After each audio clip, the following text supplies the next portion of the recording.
ডাক্তারবাবু, আমার স্বামীর এক ভয়ঙ্কর অসুখ হয়েছে, তাই আপনাকে দেখাতে চাই। বেশ, নিয়ে আসুন ওনাকে। আচ্ছা বলুন, আপনার কি সমস্যা? আমি বলছি ডাক্তারবাবু, ওনার কি সমস্যা? ডাক্তারবাবু, আমার স্বামী রোজ সারা রাত ঘুমের মধ্যে খালি কথা বলে। এই অসুখের চিকিৎসা করুন প্লিজ। সারাদিন আপনার স্বামী যখন জেগে থাকে তখন তাকে কথা বলার সুযোগ দিন।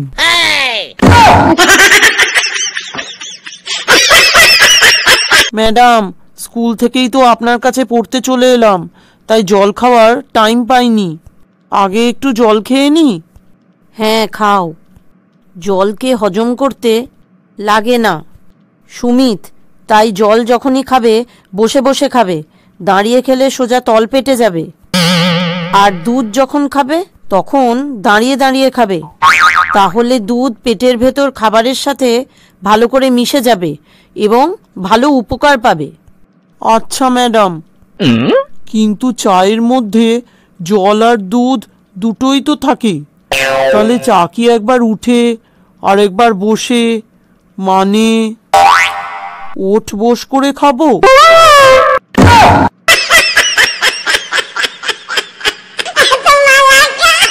ঘটক মশাই, আর কোনো নতুন পাত্রের সন্ধান পেলেন? হ্যাঁ বৌদি, আপনার মেয়ের বিয়ের জন্য আজ একখানা ভালো পাত্রের সন্ধান এনেছি। পাত্র শিক্ষিত, ভালো চাকরি করে, অবস্থাও বেশ ভালো, নিজস্ব বাড়ি আর জমি জায়গা অনেক আছে। আর কি চাই বৌদি? পাত্রের ছবিটা টেবিলে রেখেছি, দেখুন একবার। ছবি তো দেখলাম ঘটক মশাই, সবই তো ভালো, তবে পাত্রের সামনের দাঁতগুলো বেশ উঁচু, হাসলে মাড়ি অবধি দেখা যাবে যে। আরে বৌদি, ওসব নিয়ে একদম চিন্তা করবেন না। বিয়ের পর মুখের হাসি আস্তে আস্তে মিলিয়ে যাবে, তখন মাড়ি তো দূরের কথা, দাঁতের ডগাটুকুও দেখা যাবে না।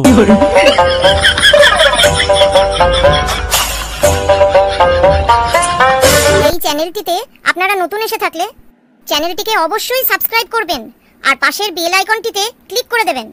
এতে পরবর্তী ভিডিওগুলোর নোটিফিকেশন আপনি সবার আগে পেয়ে যাবেন। কি গো, এই সকালে বাগানে কি করছো? এই তো ফুল গাছগুলোয় জল দেবো বলে এসেছি। শোনো না, পাড়ার শিব মন্দিরে একজন সাধু এসেছে, সে নাকি সকালবেলায় হাত দেখে বলে দিতে পারে যে সেই দিনটা কেমন যাবে।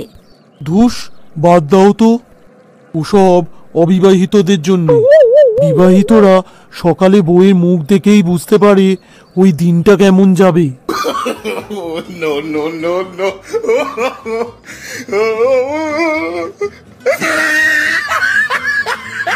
কিরে পলাশ, ওষুধের দোকানে এসেছিস?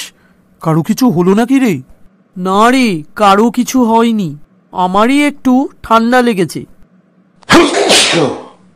ওই কুম্ভ মেলায় গিয়ে অত ভোরে নদীর ঠান্ডা জলে স্নান করেছি তো, তাই। এবারই তো মহাকুম্ভ, তাই ভালো পুণ্য করলি তুই, কি বল? জানিস, ওখানে একটা মজার ঘটনা হয়েছে। তাহলে বলি শোন। মহাকুম্ভে স্নান করছি, পাশে স্নানরত এক পুণ্যার্থী সূর্য প্রণাম করার সময় বলছে, হে প্রভু, ভাই ভাই, ভাই বোন, পিতা পুত্রের এই কুম্ভ মেলায় হারিয়ে যেতে দেখেছি, একবার তুমি স্বামী স্ত্রীর উপর ট্রাই করো প্লিজ।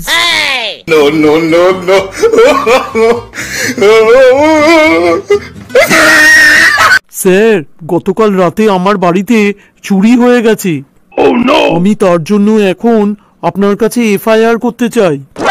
আচ্ছা, তার আগে আপনার নাম, বাড়ির অ্যাড্রেস এইসব বলুন।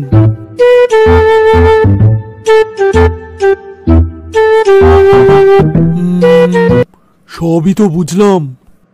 আপনার বাড়ি থেকে কি কি চুরি হয়েছে? চোর আমার বাড়ি থেকে ফ্রিজ, ওয়াশিং মেশিন, মাইক্রোওভেন, দুটো ল্যাপটপ, অনেকগুলো মোবাইল, সোনার অলংকার, টাকা পয়সা সব চুরি করে নিয়ে গেছে। আপনার বাড়িতে টিভি নেই? হ্যাঁ, আছে তো। তাহলে চোর গতকাল রাতে আপনার টিভিটা চুরি করেনি কেন? ও আচ্ছা আচ্ছা, তাই বলুন। ওটা নেবে কিভাবে? তখন তো আমি আমার ঘরে টিভিতে সিরিয়াল দেখছিলাম।